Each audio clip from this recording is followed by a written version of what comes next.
y conoceréis la verdad, y la verdad os hará libres.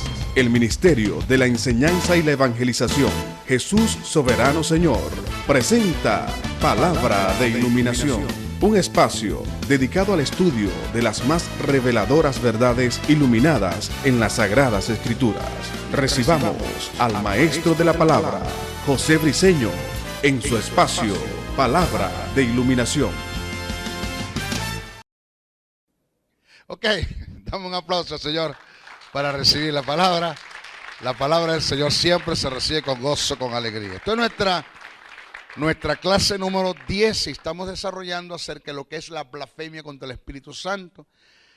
Lo que me están viendo a través de la televisión, a través de internet o de este video, póngase en el video número 9 acerca de lo que es la neumatología, para que usted pueda tener una hilación de pensamiento de lo que venimos hablando. Demostramos, explicamos qué es blasfemia y eso lo desarrollamos. No nos podemos quedar mucho en ese tiempo. La blasfemia contra el Espíritu Santo, según el tópico que nos toca ahora, no es atribuida a la iglesia. La blasfemia contra el Espíritu Santo es un pecado, oído, que la iglesia no puede cometer, por ende, en contra del Espíritu, ya que la iglesia fue convencida de pecado.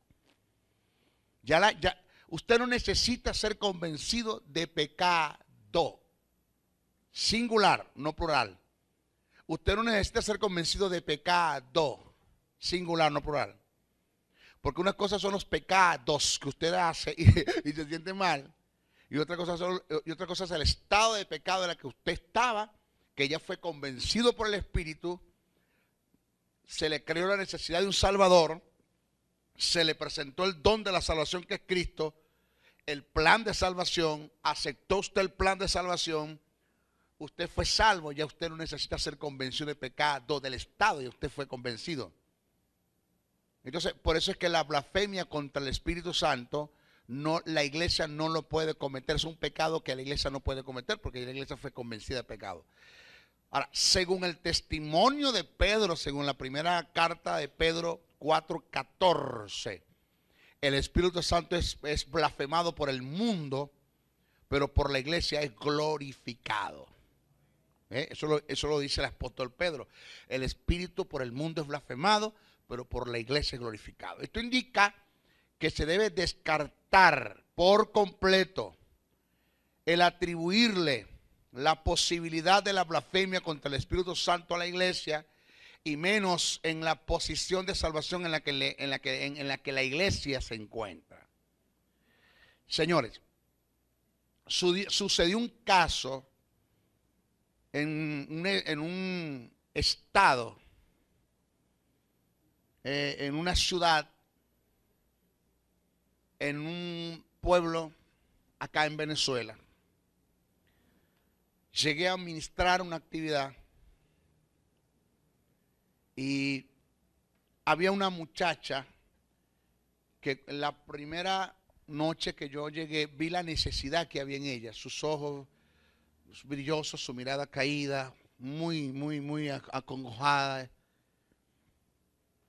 Y ella, creo que por 2 o 3 oportunidades quiso acercarse a mí, más la comitiva que estaba llevando a cabo el evento no permitía que los conferencistas entraran a hablar con los feligreses. No era permitido por ellos. Te rodearon de decanes, te rodearon de gente que no aceptaban que te acercaras a la gente, cosas por las cuales yo no estoy de acuerdo. Yo creo que yo me debo a la gente. Una verdad paralela para que me agarre. Una verdad, yo estaba almorzando con José Rodríguez, con el Puma, y estaba mucha gente pidiendo el autógrafo en el Hotel Lido, el restaurante Lido, vaya la cuña, y estaba la gente pidiendo el autógrafo. Tuve que venir la gente del hotel a sacar a la gente porque dejaron comer al hombre. Los dueños, uno de los dueños del hotel, a sacar a la gente porque dejaron comer al hombre, dejaron consumir los alimentos porque lo atropellaron. Estábamos juntos. Y yo le pregunté, José Luis, ¿eso no te molesta a ti? Me dijo, no, porque yo me debo a ellos. O sea, yo soy lo que soy y estoy donde estoy porque ellos me llevaron a este lugar. Me dijo Dios, ¿agarraste eso? Sí, Señor. Nunca te debes cansar de la gente que se te va a acercar cuando te pongan en un lugar muy alto, porque tú te debes a ellos. Eso es importante entenderlo. No me dejaban acercar a la gente, pero como el Espíritu te conduce un poquito atrevido cuando terminé de ministrar, porque había como especie de un túnel en el púlpito donde salías y por ahí te metías y te sacaban al otro lado a la camioneta o al auto que te iba a llevar al restaurante a comer o al hotel. Así no se te podía acercar nadie. Mi atrevimiento fue que yo terminó todo, Dios le bendiga, hermano, Dios le guarde todo lo demás, y te entregué el micrófono y bajé por medio de la gente. Y dice, maestro, por ahí no, maestro, por favor, maestro, por ahí no. Digo, ¿por qué no? ¿Cuál es la causa? Bueno, maestro, que eso son reglas. Ok, yo quiero romper las reglas hoy, porque a mí me dice el Espíritu que la atienda a ella. Y empezó a llorar la muchacha.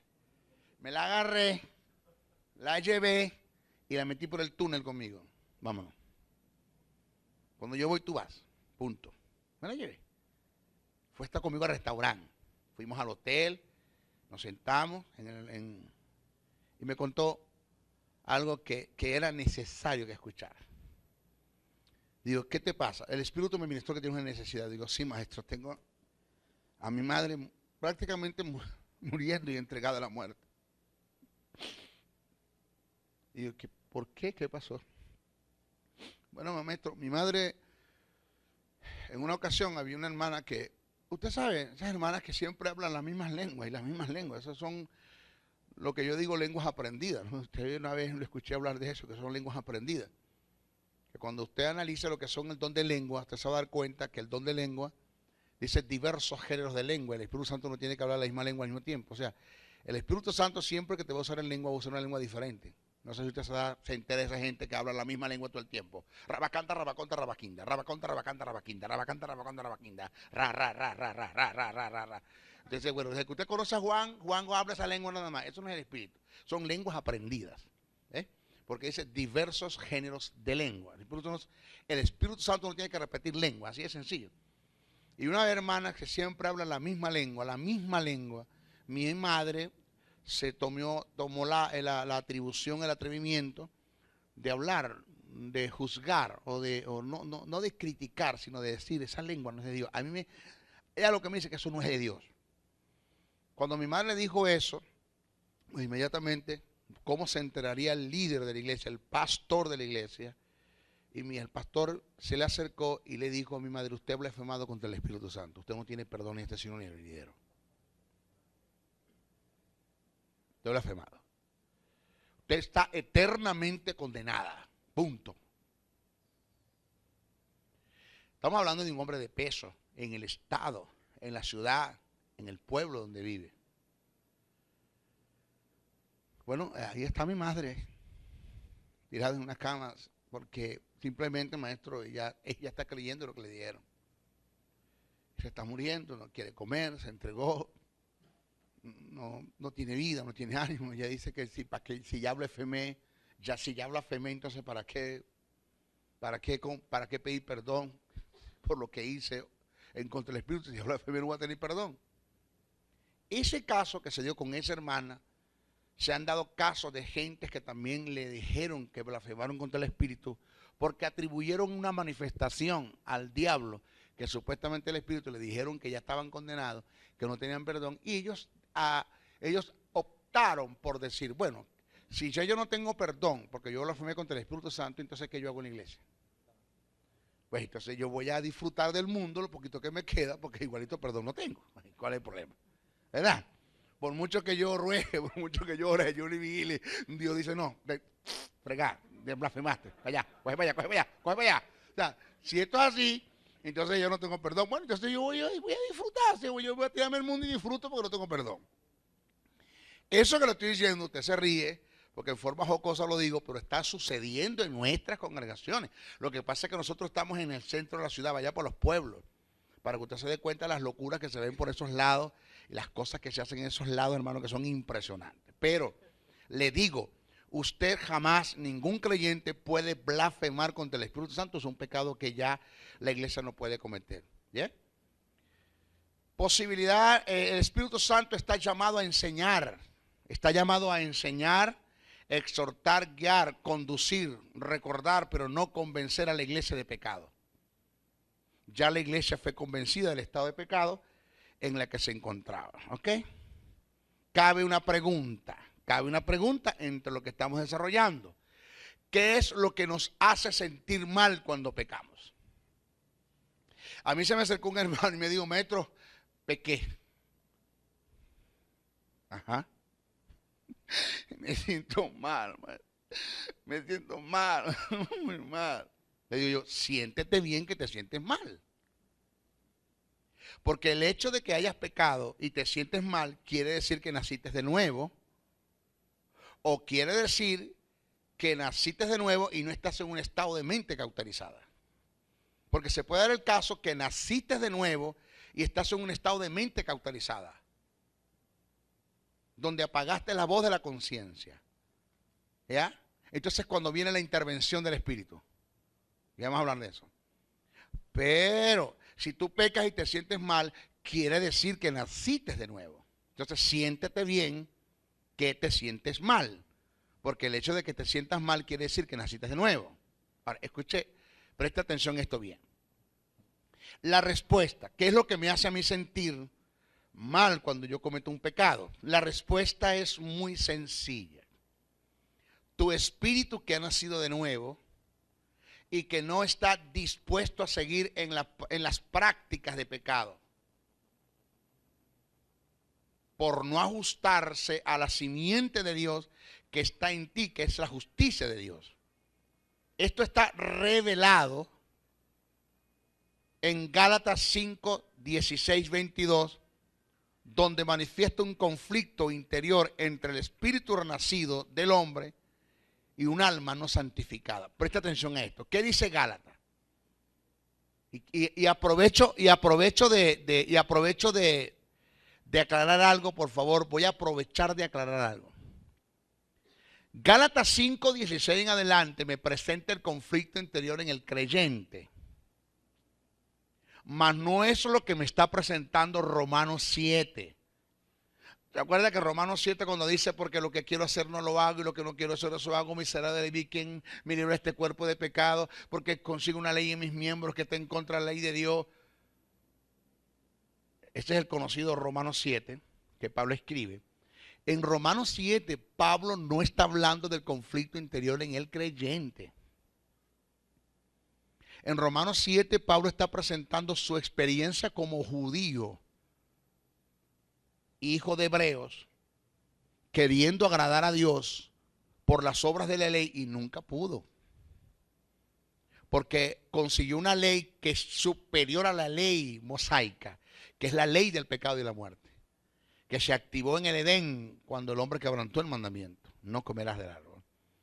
Esa ley está en mí, es el estado de pecado, que esa ley es superior a la ley que Moisés recibió de Dios para los israelitas, para los hebreos, para los judíos, en cuales yo me encuentro entre ellos porque soy hijo de hebreos, aunque Pablo era un gentil porque nació en Tarso, en Cilicia, pero soy hijo de hebreo. Y yo estoy debido a lo que llaman, yo hice voto de bar mitzvah. El voto de bar mitzvah es cuando el niño ya a la edad de 13 años era responsable por sus actos. Cuando el padre hacía una oración, le doy gracias a Dios que me ha librado de la responsabilidad de este niño. Y lo soltaba. Por eso Pablo dice Pablo, porque no conociendo la ley, o sea, no siendo bar mitzvah, pues no tenía problemas con ella. Pero viniendo a conocer la ley, viniendo a conocerla significa siendo responsable de su cumplimiento, porque ahora soy bar mitzvah, soy hijo de la ley. Entonces, cuando Pablo entra en esa etapa del bar mitzvah, ya él es responsable por sus actos y se da cuenta que se consigue con una ley que se le dio para vida y le produce la muerte porque no la puede cumplir. De eso es lo que Pablo está hablando en Romanos 7. Después Pablo salta a Romanos 8 y Romanos 8 dice, pero ninguna condenación hay por los que están en Cristo Jesús. Dice, los que no andan conforme a la carne, sino conforme al Espíritu. Eso está añadido en el texto original. Eso no aparece en el texto original. En el texto original dice así, pero ninguna condenación hay por los que están en Cristo Jesús, porque la ley, y te da la razón el por qué no hay ninguna condenación de una vez, porque la ley de vida de Dios en Cristo Jesús, por el Espíritu, me ha librado de la ley del pecado y de la muerte. O sea, ya yo he sido justificado. Ya fue extirpado, desramificado el estado de pecado que estaba en mí, y en lugar de eso Dios puso su justicia. A causa de la justicia vino la vida, por estar la vida salió la muerte, por eso que nadie me puede condenar. Es lo que Pablo está presentando ahí. En Romanos 8. Romanos 7, la condición de Pablo como judío queriendo agradar a Dios por las obras de la ley. Y Romanos 8 es la condición de Pablo como creyente, no agradando a Dios, sino depositando su fe en el sacrificio de Jesús en la cruz del Calvario, aceptando el plan de salvación y entendiendo que quien agradó a Dios fue Jesús, no fui yo. Y yo soy agradado en Jesús. Yo soy grato en Jesús. Yo soy recibido en Jesús. Yo soy coheredero en Cristo, heredero en Dios. Es lo que Pablo está presentando. Pero aquí en Gálatas sí está hablando del conflicto entre dos reyes. Conflicto interior en el creyente. Dice así. Digo pues, andad en el espíritu y no satisfagáis los deseos de la carne, porque el deseo de la carne es contra el espíritu. Ahí está el espíritu en mayúscula, en mayúscula, ¿verdad? La segunda vez aparece en mayúscula, debería estar en minúscula, porque ya ahí está hablando de tu espíritu renacido, no está hablando del Espíritu Santo. El primero sí habla del espíritu, cuando dice, digo pues andad en el espíritu, está hablando, andar bajo el carácter, la conformación del espíritu. ¿Ya? Y no satisfagáis los deseos de la carne, porque el deseo de la carne es contra el espíritu y el espíritu es contra la carne. Y estos se oponen entre sí para que no hagáis lo que quisiere. Ahora, señores, oído esto, el problema no está en la carne. El problema está en el alma. El problema no es la carne. El término carne allí no tiene que ver con la carne en sí, propiamente hablando del cuero, de los músculos, de los huesos, está hablando de eso. Está hablando de lo sensual, lo almático que tú eres en el alma, porque no has sido santificado todavía. Tu mente no ha sido renovada, tus pensamientos no han sido renovados, tu voluntad no ha sido quebrantada, tus emociones no han sido canalizadas. ¿Okay? Entonces, cuando eso se da, hay un conflicto entre lo que es el espíritu renacido, porque la justicia de Dios está en ti y en ti está la vida. Cada vez que tú cometas un pecado te vas a sentir mal, porque es tu espíritu que le va a decir al alma que no esté de acuerdo con lo que estás haciendo. El cuerpo es el transporte de práctica, es el elemento de ejecución de práctica con lo que tú accionas, ejecutas lo que en el alma decidiste hacer, de lo que en el cuerpo está. No, de lo que en el espíritu está. No, de lo que el espíritu nunca estará de acuerdo que hagas.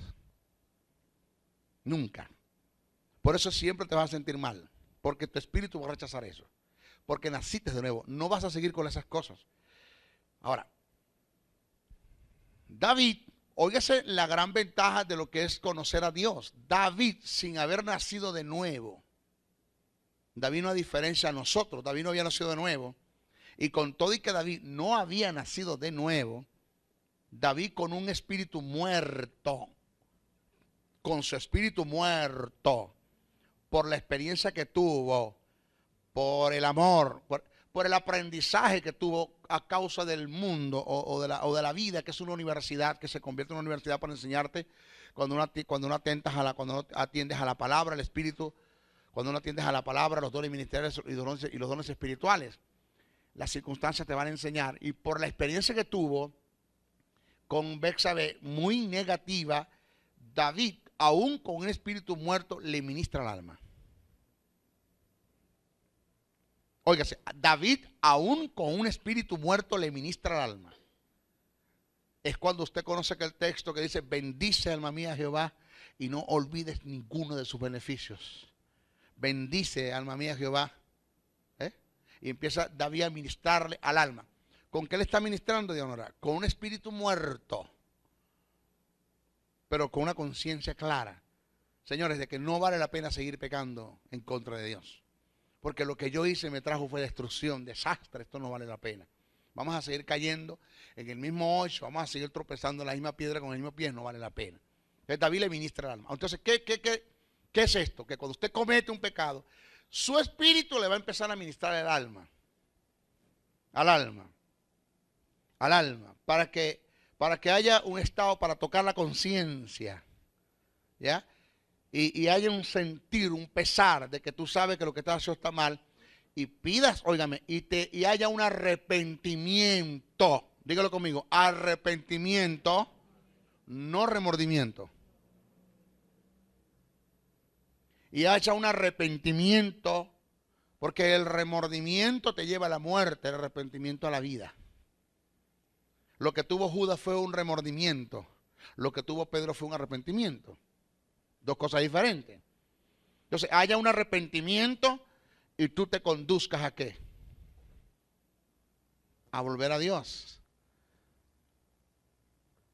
A estar a la par con el carácter de Dios, a entender que estas cosas no te funcionan. Pero eso que te hace sentir mal, no es el espíritu convenciéndote de pecado. No te va a convencer de pecado.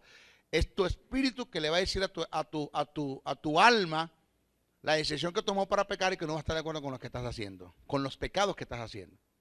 Ahora, puede llegar y se da el caso, oiga bien esto, presta atención, puede llegar y se puede dar el caso donde usted peque y no sienta nada. Eso indica que usted ha pasado por los estados de la mente. Pasaste por la mente carnal, que es la primera, después viene la mente corrompida, después viene la mente entenebrecida, después viene la mente vana, después viene la mente cauterizada, después viene la mente reprobada.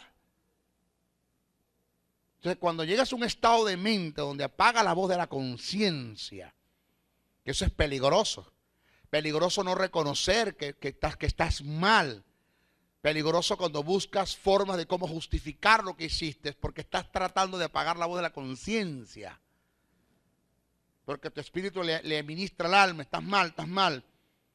Entonces, estás como tratando de apagar la voz de la conciencia, y eso te lleva como a esconder el pecado y a no sentirte mal con lo que estás haciendo hasta que llegas a un estado de mente donde ya el espíritu, donde ya tu espíritu no va a trabajar con tu alma. Entonces, cuando el Espíritu Santo viene a trabajar contigo.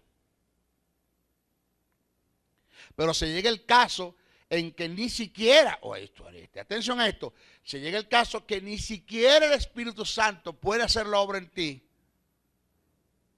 de convencimiento de pecado, no, de inducirte a la verdad, de decirte que estás mal, de enseñarte, de redarguirte, de guiarte, y toda la obra del Espíritu en ti. Haciendo eso, ni siquiera Él logra alcanzar el objetivo. Oído, entonces eres rechazado por Dios. Wow, rechazado, que más adelante vamos a hablar de eso.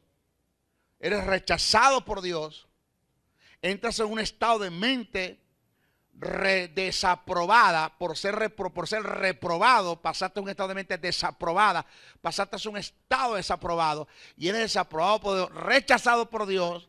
Que es lo que Pablo dice cuando juzga el caso de inmoralidad, donde el hijastro se mete con la madrastra, con la mamá de su papá. Entonces, con la esposa de su papá, se mete, y Pablo juzga el caso, y es tanto lo que lidiaron con el muchacho, que el muchacho no se dio. Entonces Pablo dijo, entréguenselo a Satanás,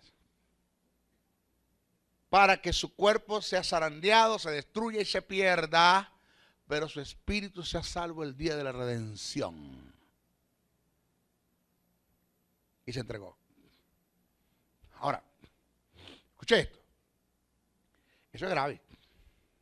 Eso es grave. Grave en el sentido, señores, yo me levanto todas las mañanas. Yo todos los días me levanto a las 5 de la mañana. Siempre a las 5 de la mañana estoy levantado. Orino y me vuelvo a acostar.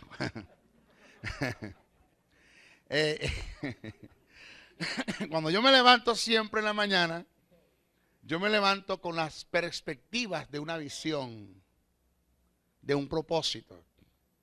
Yo me levanto con las perspectivas y con aquella ansia, ¿no? de saber qué es lo que Dios va a hacer conmigo en este día.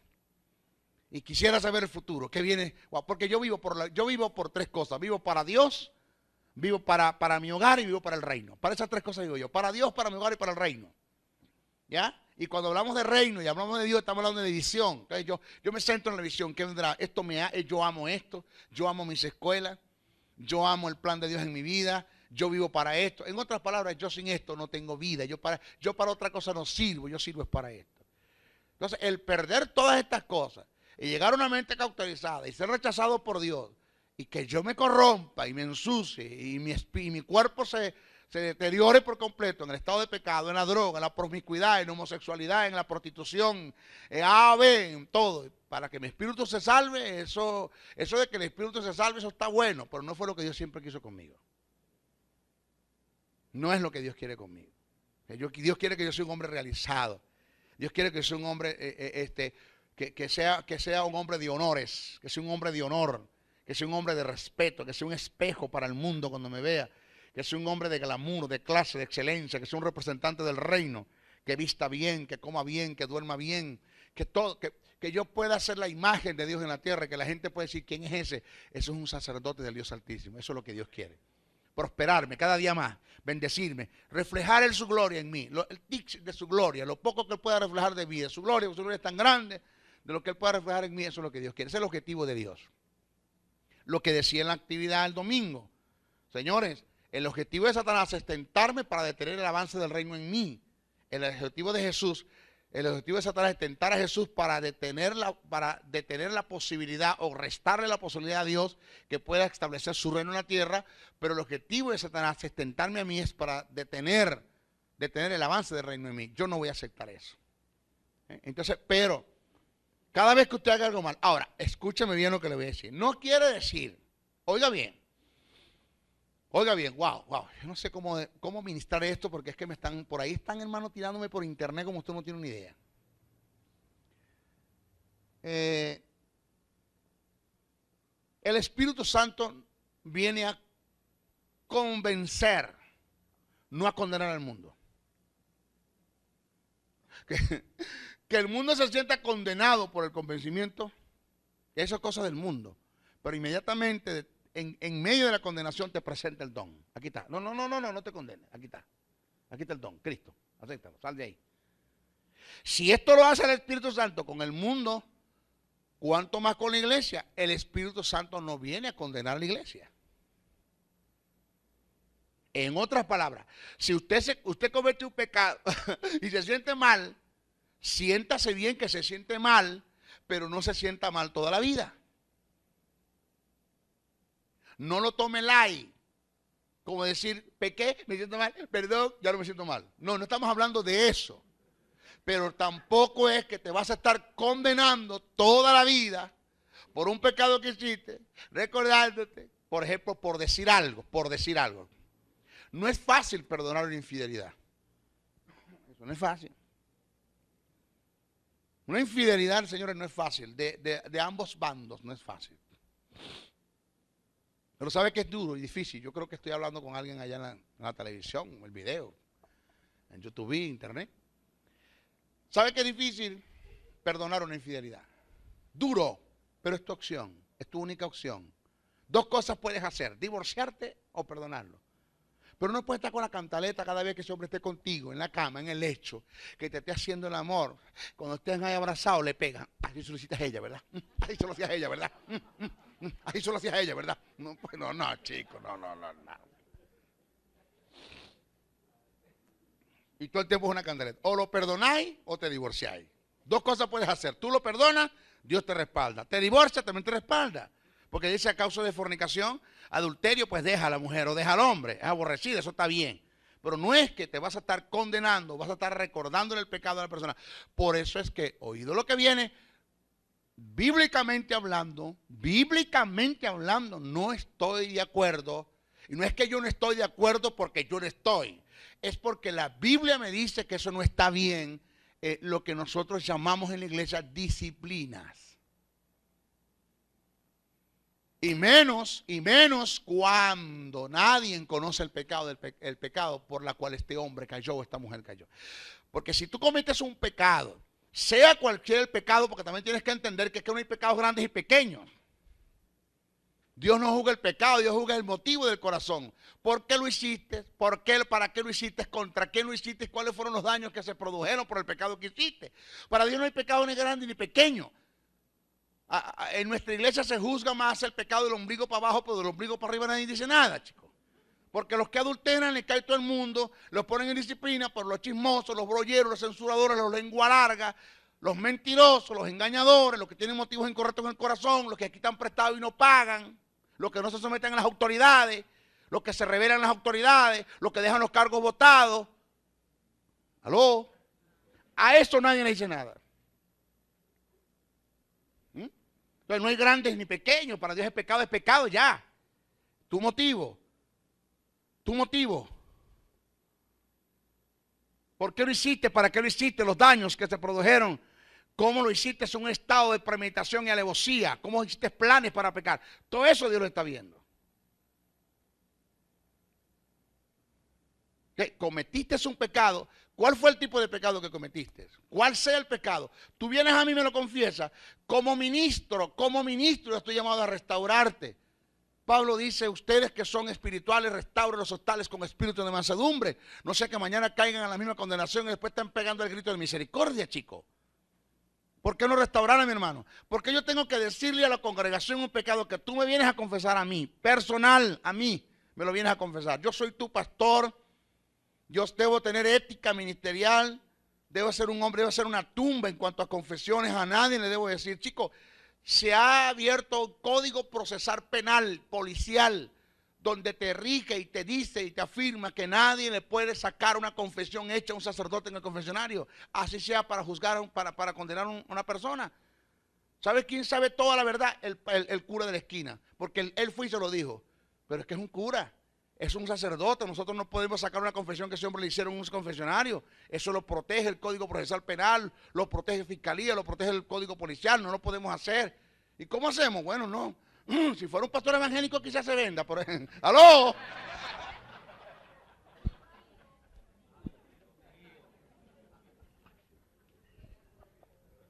Ay, no me pasé.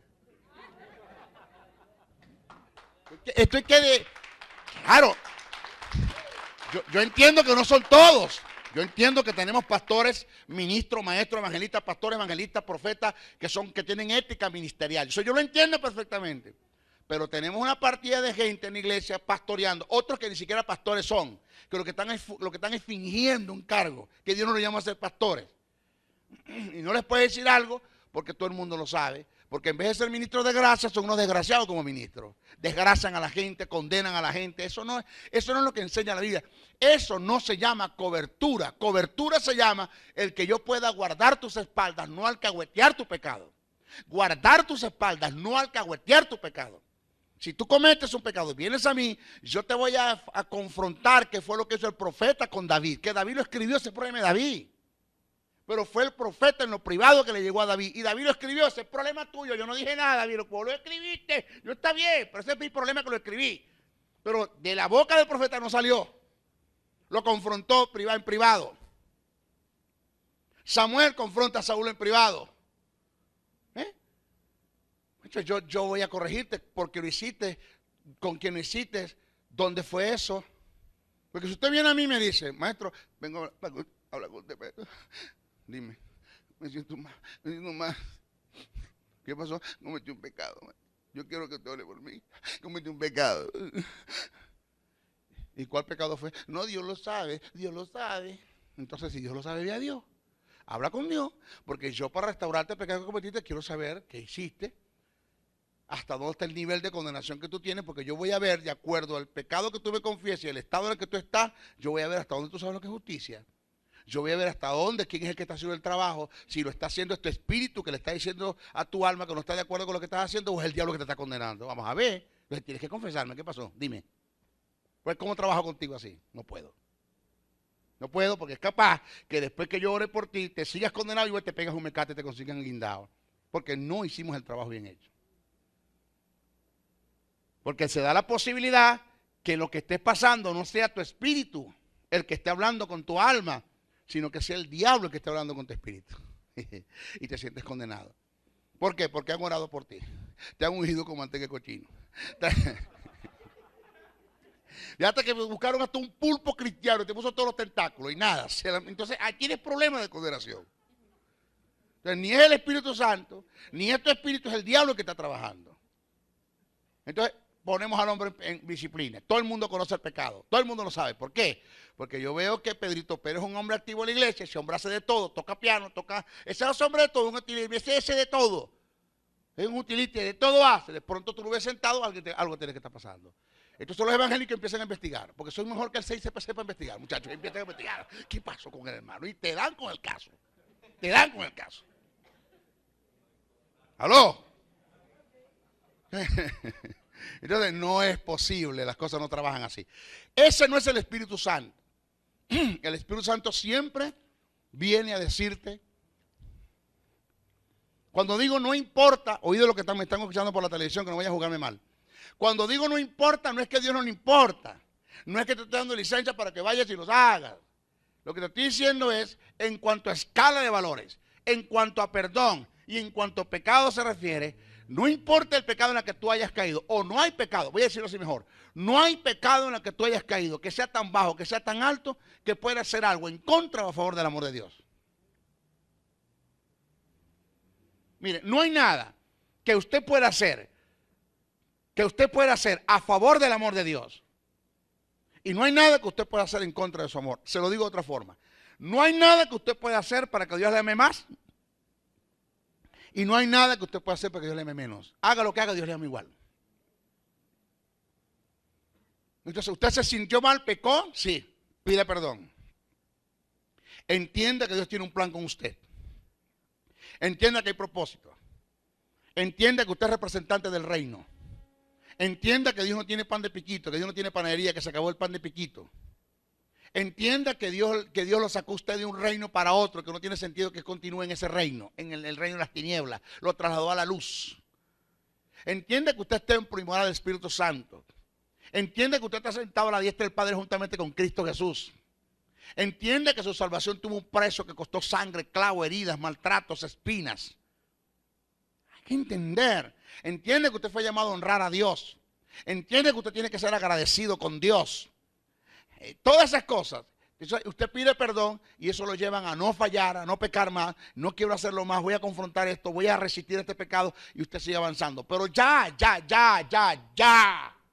No es que pediste perdón y después, pero que me siento mal, yo me sigo sintiendo mal. No es así. Ya. Ahora, si tienes que buscar ayuda, búscala. Pero si tú puedes restaurarte tú mismo, entendiendo lo que es justicia, entendiendo lo que es vida, y no vas a nadie, es mejor que no vayas a nadie. Hazlo tú solo en tu casa. No tienes que ir a nadie.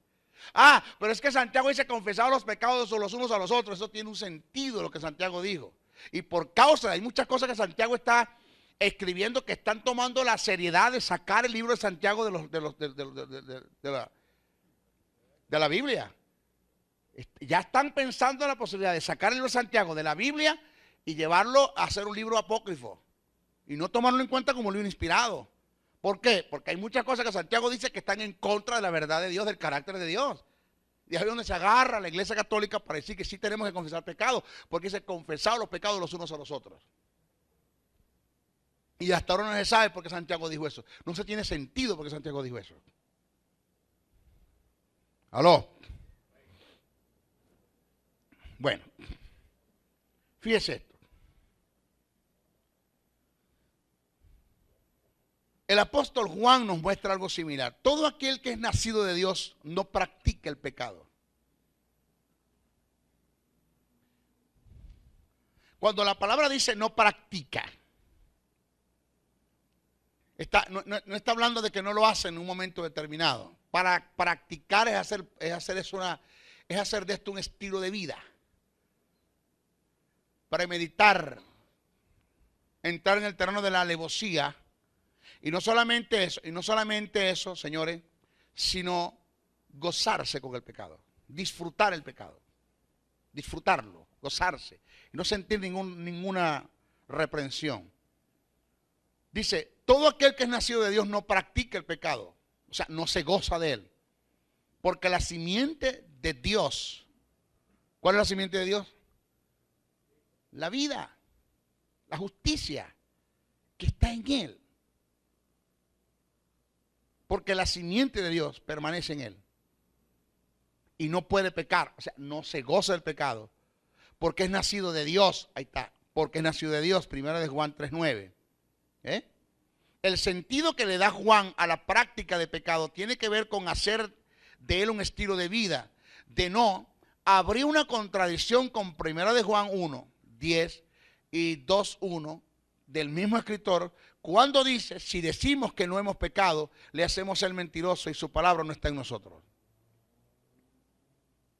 Entonces, vamos a estar claros. O tú no pecas, o vas a decir que tú no has pecado.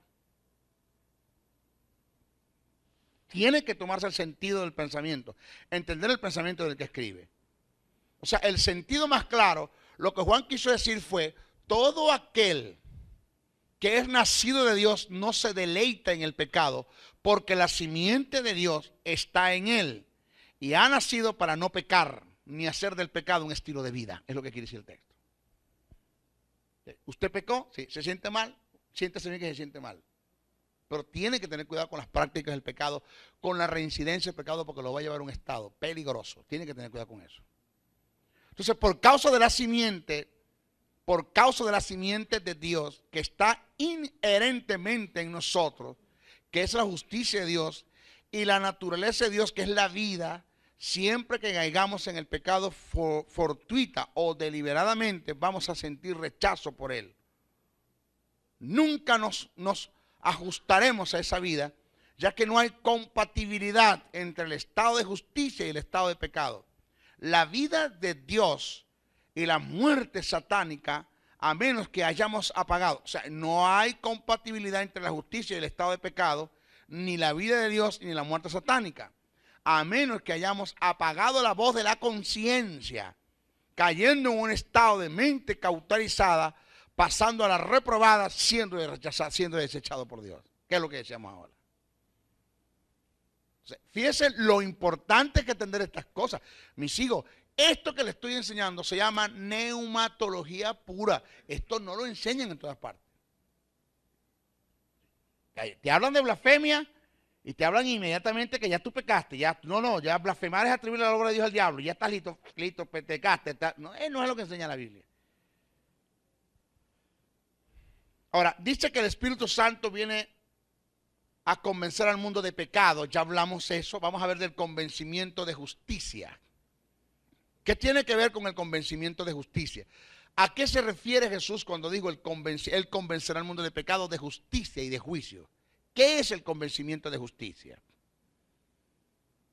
Oído, el convencimiento de justicia tiene que ver con hacerle entender al condenado la obra triunfadora que obtuvo Jesús sobre el pecado por el cumplimiento de la ley y los mandamientos de Dios. Y así ofrecer la disponibilidad de la justicia a los que creen en él. Hacer entender que así como el pecado entró por un hombre a haber quebrantado el mandamiento de Dios, de la misma forma la justicia es posible a los hombres por la obediencia de uno que se sometió y fue obediente a las demandas de Dios. Dígame a eso. Ay, mamá. El único argumento que tenía el Espíritu Santo para convencer al mundo de la justicia inmaculada de Jesús era la resurrección de Cristo y su ascensión al cielo. Este es el sentido que le da primera carta, que le da Pablo cuando escribe a Timoteo en su primera carta 3:16, cuando dice justificado en el Espíritu, hablando de Jesús. Era la única forma en que Jesús fuese levantado de los muertos, que la justicia que había perdido, que había perdido por causa del estado de pecado y de condenación a la que el Padre lo sometió, volviese a él y por causa de esta justicia obtener la vida. A través de la resurrección de Jesús, el mundo de aquellos tiempos, hablando del mundo de aquellos tiempos, que lo condenó, porque el convencimiento de pecado no solamente tiene que ver con hacerte entender a ti, voy a entrar bien en esto, hacerte entender a ti la fuerza de la justicia, el poder de la justicia.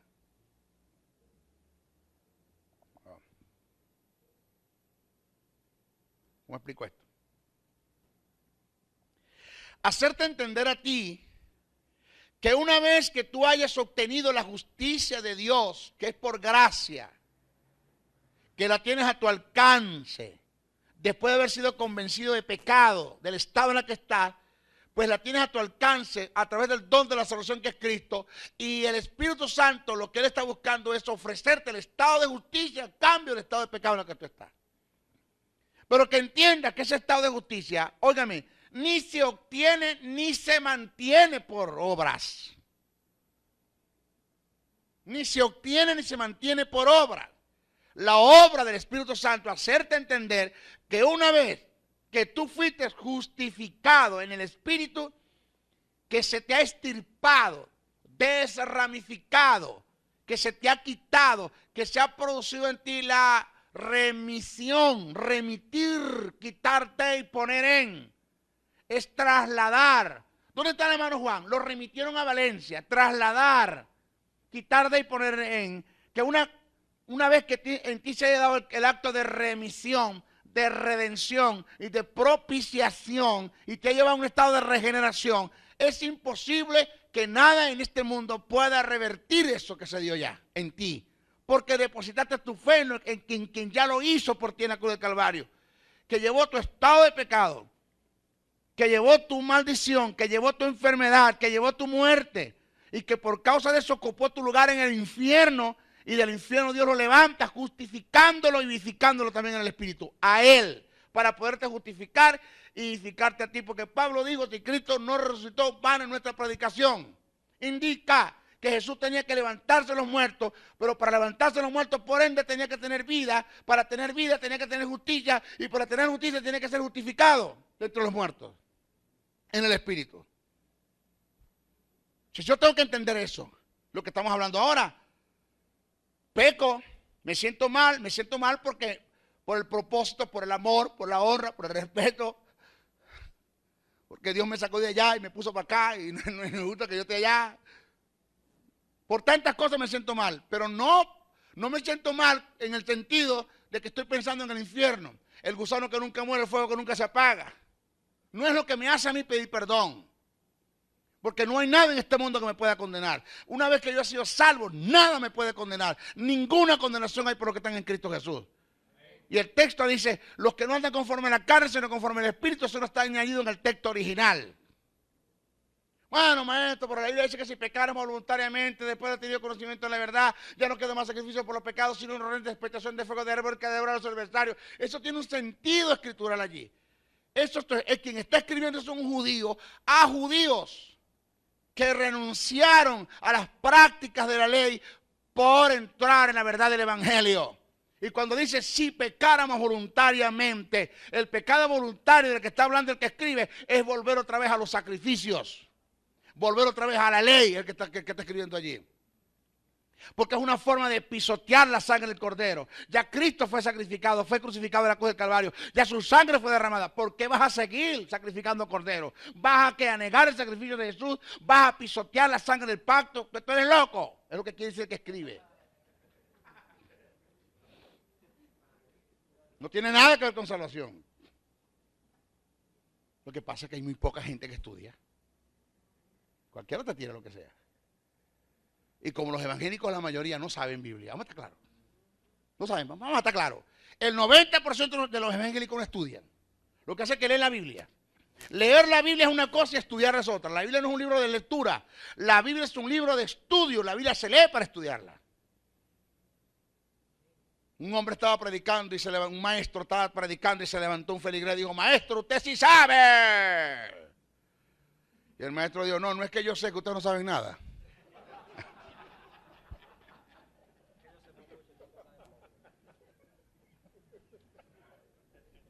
Aló, no es así. Porque si ustedes supieran lo que yo sé, pues ustedes yo no supiera nada. Porque como ustedes no saben nada, entonces yo sé mucho por ustedes. No lo digo por usted. Por allá soy por allá por los esquimales, por allá por aquellos lados. Aquí no pasa eso. Yo sé que ustedes saben mucho, gloria a Dios. Entonces, esa es la obra. La obra del Espíritu es porque no hace nada, mi linda. Vamos a estar claros, mamá. Mamita, el Espíritu Santo no hace nada con convencerte del estado de pecado en la que estás, presentarte el don de la salvación, aceptar a Cristo para que después te sientas condenado todo el tiempo. No tiene sentido. No tiene sentido. ¿Dónde está la fuerza de la justicia? Él te lo quiere hacer entender. ¿Sabes qué? Todo tu estado de pecado cayó sobre Jesús.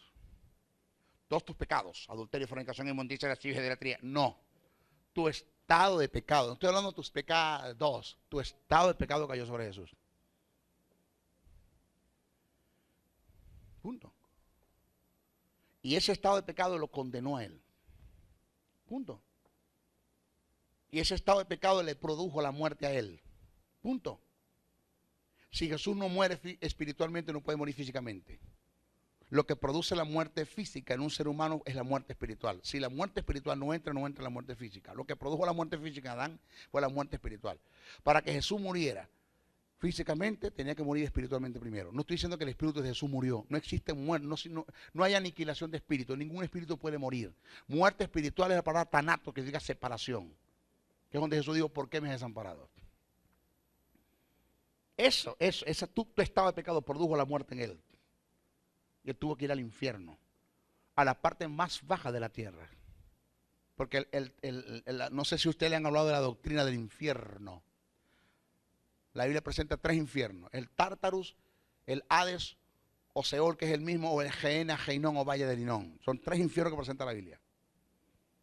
Okay, el Tártaro, donde están los ángeles caídos, prisiones de oscuridad.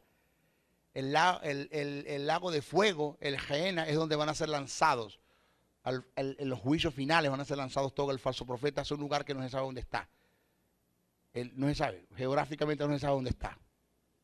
Pero el Hades o Seol, que es donde están en el centro de la tierra, según la Biblia, que se abrió la tierra y se los tragó a todos y fueron derechitos al Hades o al Seol. Ese lugar donde están los muertos que murieron sin Cristo y los que murieron bajo la ley o en pacto, en cobertura a Dios. Pero el Seol o Hades tiene 2 departamentos. Lo que llaman uno, el seno de Abraham, que es la parte superior, y tienes la parte inferior, que es la parte más baja de la tierra. Por eso dice la parte, no dice la parte baja, sino la parte más baja de la tierra. Esa parte más baja de la tierra es un lugar de tormento, donde estaba el rico. El lugar, la parte superior, el seno de Abraham, donde estaba Lázaro. Un abismo que había ahí, la separación. ¿Dónde fue Jesús? Jesús fue a la parte más baja de la tierra, a ocupar tu lugar, porque era el lugar que te corresponde a ti. Primero, llevó tu pecado, llevó tu muerte, por ende tiene que ocupar tu lugar. ¿Okay? Una vez que Jesús hace eso, Dios tiene que levantar a Cristo entre los muertos. ¿Por qué? Tenemos un Cristo matado, un Cristo morido, un Cristo muerto. O sea, Cristo que ¿cómo lo saco de allá ahora? Si Dios no levanta a Jesús entre los muertos, esto no tiene vida, Henry. Tuviésemos perdido, dice, van en nuestra predicación, fuésemos gentes de conmiseración. O sea, lo que damos es lástima, el que escribe dice. Entonces Dios habla con el Espíritu Santo. Porque es lo que dice la Biblia, que por el Espíritu fue levantado. Espíritu, dice el Espíritu Santo, dime, hay que levantar a Jesús entre los muertos. La profecía dice que son 3 días nomás que va a estar allá. Ajá, hay que levantarlo. Dice el Espíritu, no, yo voy allá a levantarlo, pero el diablo me va a pedir argumentos. ¿Con qué argumento yo lo levanto? O sea, yo tengo que tener un argumento, un aval, para poder tener derechos para levantar a Jesús entre los muertos. Si el hombre está muerto, está en pecado, no fue que pecó, pero igual que hubiese pecado. El pecado en Adán entró por obra, en Jesús entró por imputación, pero es pecado también. Una cosa es que Jesús se haya tirado al pozo, al lodo cenagoso, y otra cosa es que se haya parado a la orilla del lodo y le hayan tirado el lodo a él. Es lo mismo, el mismo lodo se ensució igual. Entonces, ¿qué hacemos con esto? Dice Dios, no, si hay un argumento donde podemos levantar a Jesús entre los muertos. ¿Cuál es la ley? ¿Podía la ley justificar a los hombres? Sí, podía la ley justificar a los hombres. Que no hubo un hombre que la cumpliera, es otra cosa, para ser justificado. Pablo dijo, la ley se me dio para vida, más me produjo la muerte porque no la pude cumplir. Pero si hay alguien que pueda cumplir la ley a perfección, no necesita a Cristo. Porque por la ley es justificado. Pero no hubo quien la cumpliera. Uno solo la cumplió. Por eso es que yo admiro mucho a mi Jesús. Porque a Adán se le dio un mandamiento y se fue a tierra. A Jesús se dieron 613 mandamientos y los cumplió todos. Ahí, todo. De paso le voy a decir algo. Jesús fue tan perfecto que usted lo sabe, pero se lo voy a decir el nivel de perfección. Tan perfecto que Jesús no cumplió la ley. La ley se cumplió en él. Que es mejor todavía. Cuando él leyó, digo, estas escrituras se han cumplido en mí. Ok. ¿Usted se acuerda cuando el joven le dijo a Jesús, maestro bueno? ¿Sí se acuerda con lo que él ha leído la Biblia? Maestro bueno. Jesús le dijo, ¿por qué me llamas bueno si bueno es uno solo? Mi Padre que está en los cielos. ¿Por qué? Porque Jesús dice que ni siquiera él es bueno. Porque el término que utilizó el joven allí para hablar a Jesús como maestro bueno es la palabra impecable. Impecable no tiene nada que ver con lo limpio. Algo así, ay, ese piso sí está impecable. No está hablando de eso. Impecable es atribuido a quien no tiene relación con el pecado. Impecable, no tiene relación con el pecado. Lo que Jesús quiso decir es, ¿por qué me llamas impecable? Si el único impecable que hay en este mundo es mi Padre, ni siquiera yo voy a estar exento de eso porque yo voy a hacer una maldición por ti en la cruz del Calvario, chicos. El pecado va a caer en mí. Yo voy a tener relación con el pecado también. Que no lo voy a hacer yo, pero me lo van a tirar a mí. ¿Qué hago? Hay que levantar entre los muertos. ¿Qué va a usar Jesús? ¿Qué va a usar Dios? La ley. Porque aquel que cumplió la ley fue justificado por ella. ¿Quién fue? Jesucristo. Cuando el infierno tiembla, un demonio corre al diablo y dice, mira, el infierno está temblando. ¿Qué pasó? Se está levantando Jesús de Nazaret entre los muertos. El diablo corre a Dios y le dice, ¿por qué me está levantando Jesús entre los muertos? El que entra al infierno no sale. Y el que entra al cielo no sale. ¿Por qué me está levantando aquí dentro de los muertos? Dios le dice, ¿sabías que Jesús tiene un libro donde están anotadas todas sus obras, según Apocalipsis, porque él fue un ser humano, y que los seres humanos serán juzgados por sus obras que están escritas en los libros? ¿Sabías que él no escapa de eso? Que él no será juzgado, pero también tiene un libro de su récord mientras estuvo en la tierra. Sí, ya te lo voy a traer.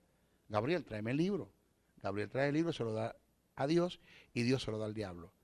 Búscame un pecado que él haya hecho, que esté escrito aquí, y te lo dejo en el infierno. Y el diablo empezó a buscar por todas las páginas, y en la última de la página consiguió un letrero que dice, y no halló pecado en él. Vas a tener que entregármelo.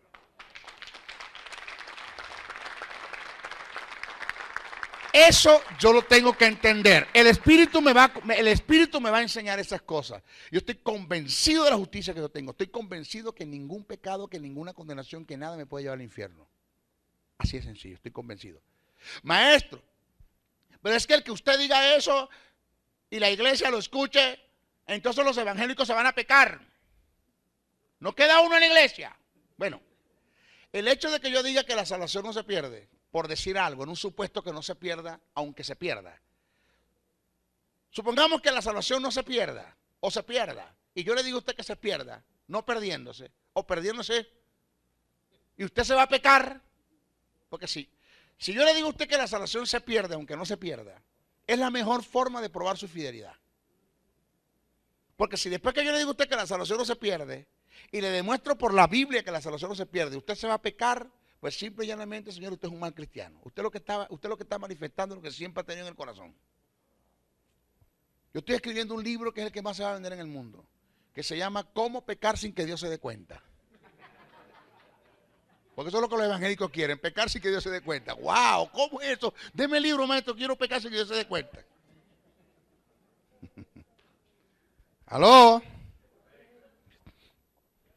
Ahora, mire lo otro que viene. Ya por esa parte lo entendiste. Me convence de justicia, yo sé quién soy la justicia, nada me condena, para adelante, pero por eso no voy a irme al libertinaje, vivo en libertad. En otras palabras, mis hijos, mire esto es una verdad. Mire esta verdad que voy a decir, lo que me están viendo ahora por la televisión, por internet, por el video. Oiga lo que le voy a decir.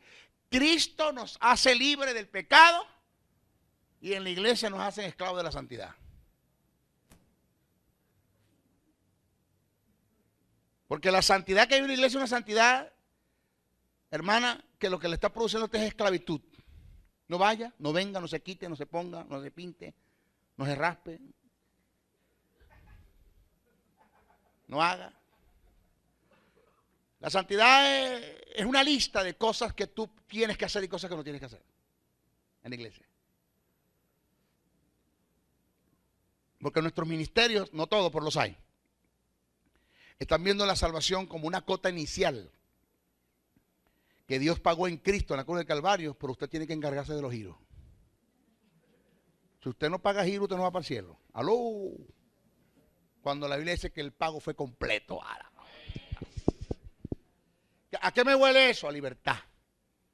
Bueno, si esto es así, voy a pecar, entrate en libertinaje, vas a tener problemas. Vas a tener problemas. Porque eso no es el sentido que Pablo le da. Porque donde abunda el pecado, sobreabunda la gracia, dice Pablo. Pero por esto no vamos a seguir pecando para que la gracia abunde. Pila. Lo digo por gracia. Lo digo para que seas libre, no para que entres en libertinaje. Diga ay. Entonces, a través de la resurrección de Jesús, el mundo de aquellos tiempos que lo condenó, podría entender que a quien llevaron a la cruz era totalmente inocente y que solo por medio de él obtendrían la justicia de Dios y el perdón de sus pecados. Pablo dijo en primera carta a Corintios 15:14, si Cristo no resucitó, vana entonces nuestra predicación, vana es también vuestra fe. Esta es la obra del Espíritu Santo a través de la resurrección de Cristo como evidencia, convencer al mundo y hacerle entender que sí hubo uno que fue justificado por cumplir las demandas de Dios y por causa de dicho cumplimiento él puede justificar a muchos según Romanos 3:21-31, Romanos 5:18 al 21, Isaías 53:11 y segunda carta a Corintios 5:21. ¿Por qué usted cree que la gente estaba buscando testigos falsos para negar la resurrección de Jesús? Fíjese lo sucio que es el diablo. Es un desgraciado. Mira lo sucio que es este animal. Como no pudo retener a Jesús dentro del infierno, la Biblia dice, suelto los dolores de la muerte. ¿Sabe qué significa eso allí? Suelto los dolores de la muerte. Lo que quiere decir es que en la muerte se produjo dolor, un dolor tan intenso al tener que soltar a Jesús para darle inicio a una nueva vida. Eso quiere decir suelto los dolores de la muerte. Lo que quiere decir es que a la muerte le dolió soltar a Jesús para darle inicio a una nueva vida. Eso el que escribe, suelto los dolores de la muerte, lo que está tomando es una alegoría del tipo de mujer cuando está pariendo, siente dolor para darle vida, para que haya vida, para que haya el inicio de una vida. Es lo que quiere decir el que escribe allí. A la muerte le dolió ver a Jesús, tener que soltarlo para resucitar y darle inicio a una dispensación y a una vida. Porque la iglesia nace en Jesús. La iglesia no nace en el Pentecostés. La iglesia no nace en el Pentecostés. La iglesia nace en Jesús. Es el primogénito entre muchos. Ya Jesús no es el unigénito Hijo de Dios. Es el primogénito entre muchos. Es el primero que resucitó entre muchos hermanos. Lo primero que sale por el conducto vaginal, normalmente hablando, un parto normal, lo primero que sale es la cabeza y después viene el cuerpo. Lo primero que se levanta entre los muertos es la cabeza y después estamos nosotros que somos el cuerpo. Alabado sea el nombre del Señor. Eso es lo que enseña la Biblia. Entonces, ¿qué pasa? Que como no lo pudo detener en el infierno, entonces usó, en lo que es más duro del caso, es que a quien el diablo está usando es al mismo pueblo de Dios, a los mismos sacerdotes de Dios, al Sanedrín, señores. La máxima representación de la autoridad de Dios en estos tiempos que era el Sanedrín, es a lo que el diablo estaba usando para negar la resurrección de Jesús. ¡Qué barbaridad! ¿Ah? ¿Qué tú crees que puede pasar con uno que se levantan ministros en contra de uno? ¿Qué no han dicho de mí? Mis propios amigos, mis propios hermanos, gente que metió conmigo su plato, que comió conmigo, que durmió conmigo, que estuvimos juntos, compartimos su familia, compartimos todo. No se levantaron en contra de mí. Se levantaron, dijeron barbaridades de mí, llamaron a otros pastores donde se va a abrir la escuela para que haya la posibilidad de que estos pastores no la abran. Me manimpusieron que donde yo abro escuela las iglesias se dividen, que tengan cuidado con ese hombre. A la misma gente dentro de la iglesia son los que el mismo diablo está usando para tratar de detener el avance del reino. Mi abuela decía una gran verdad que nunca se me olvida: la peor cuña es la del mismo palo. Ahora, yo sé quiénes son. Porque es que me llegaron los pastores. Briseño, yo no puedo ser igual. Yo no sé si la imagen de esta gente se te va a caer con lo que te voy a decir. Porque tú me hablaste de lo que es un chisme, una novedad. Chisme cuando se dicen las cosas para hundir, para erradicar, para ofender, para maltratar, para destruir. Pero novedad es cuando se dicen las cosas para advertirte de Briseño o para que ores o ve. Siempre es un motivo correcto cuando es una novedad. Es una novedad que te voy a decir. ¿Qué pasó? Fulano y persona me llamaron y me dijeron a mí que tuviera cuidado que no abriera la escuela, porque se dieron cuenta que vas a abrir una escuela en mi iglesia y me llamaron inmediatamente y me dijeron, pero barbaridad de ti, que tuviera cuidado que esto hacía ser cosido. Yo soy de los que creo, Briseño, que tienes que llamarlos y sentarlos y hacerle ver las cosas. Digo, no, porque la defensa y la autoridad no son compatibles. No son compatibles. O sea, no espere usted que yo esté llamando a la gente que está hablando mal de mí. No espere que yo haga eso. Jamás yo lo hago. Ellos verán. Ellos le darán cuenta a Dios por lo que están haciendo. El que dice que en la ira de los hombres no obra la justicia de Dios. Si usted se ira y se defiende, Dios se aparta. Si usted tiene paz y usted confía en Dios, Dios lo defiende. Así de sencillo. Y con Dios no puede nadie, hermano. Entonces, ¿qué pasa, mis hijos? Que el Espíritu ya nos justificó y nos está convenciendo de la justicia y convenció a ese mundo, de esos tiempos, con una tumba vacía, de que sí Jesús era el Mesías, de que sí era el Mesías. De que el que llevaron a la cruz, uno de los primeros convencidos fue el soldado romano, el centurión, cuando dijo verdaderamente este es el Hijo de Dios. Convencido de pecado en la cruz. Convencido de pecado es el ladrón. Fue convencido de pecado en el momento. Y mucha gente que presenciaron la muerte de Jesús fueron convencidos de pecado, indiscutiblemente. Y lo último es que convencerá al mundo de juicio. ¿En qué consiste el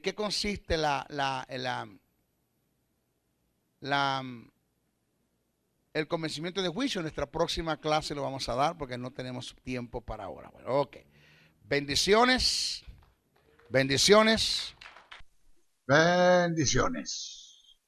Si has sido bendecido a través del mensaje transmitido en este programa, comunícate por los teléfonos 0058-416-860-7602, 0058-414-9992 o al 0058-261-737-3387. Escríbenos a los correos electrónicos josebriceno77@hotmail.com, Jesús Soberano 77 @hotmail.com. Y si deseas seguir disfrutando de estos mensajes, ingresa a nuestro portal web maestrojosebriceno.blogspot.com. Suscríbete a nuestro canal en YouTube o visítanos en Facebook. Será hasta una nueva oportunidad en su programa Palabra de Iluminación.